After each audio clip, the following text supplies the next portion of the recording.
Bill Cosby back in court today. A judge refused to throw out the sexual abuse case. Judge still deciding whether to send that case to trial or dismiss it. So far, no answer, but expected shortly. To many, a surprise, the case from back in 2004 has resurfaced. Now, Bruce Castor, the former DA who investigated the case more than a decade ago, said he declined to prosecute back then because he questioned the credibility of the accuser, and he wasn't also sure he had a strong enough case. Cosby's attorney said the same prosecutor gave them an immunity deal, promising not to prosecute. But real short, Jimmy, the guy turned around and said, "I'm not on your team. I think your guy touched her impermissibly. I just couldn't prove it." Who do you think that helped or hurt more? Well, I'm sorry. Those are two diametrically opposed statements. I believe you, but I don't believe you. And I don't believe you, so I can't bring the case because I can't prove it. So that's nonsense. You know, he exercised his discretion. He looked at the story. He investigated the story. He has said he did not believe that she would necessarily be a credible witness, and therefore he didn't bring the case. So as much as this galls me to say it, why is this case still going on? Why didn't the judge kick it?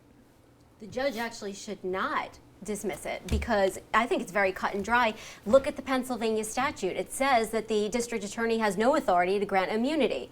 So what's Cosby's attorney doing is trying to bring in this equitable principle of promissory estoppel. Oh, well, Cosby relied on it to his detriment. Otherwise, he would have never testified. But take that out of it. Why can't we just say there wasn't enough evidence? The witness wasn't credible enough in the eyes of the prosecutor to bring her on trial. As much as what I feel about Cosby notwithstanding, why, if that wasn't good enough 10 years ago, why now is it that there would be enough grounds to bring? First, because the district attorney ran his campaign on a promise to prosecute, so he's got to fulfill that. Second, they unsealed the deposition. They unsealed the deposition, so they're saying that his testimony from the deposition is the basis of their case. Now, the guy who ran against the district attorney and lost, the former district attorney, saying you should have never unsealed that because I promised him that if he was going to testify, he would never be prosecuted. Problem with that is he had no authority to make that promise.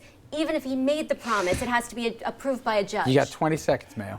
Even if Bill Cosby was the self-proclaimed prince of morality, the original transcript should have never been permitted because it should have never been unsealed. It's not the judge's purview to determine that based on your views, the law doesn't apply to you.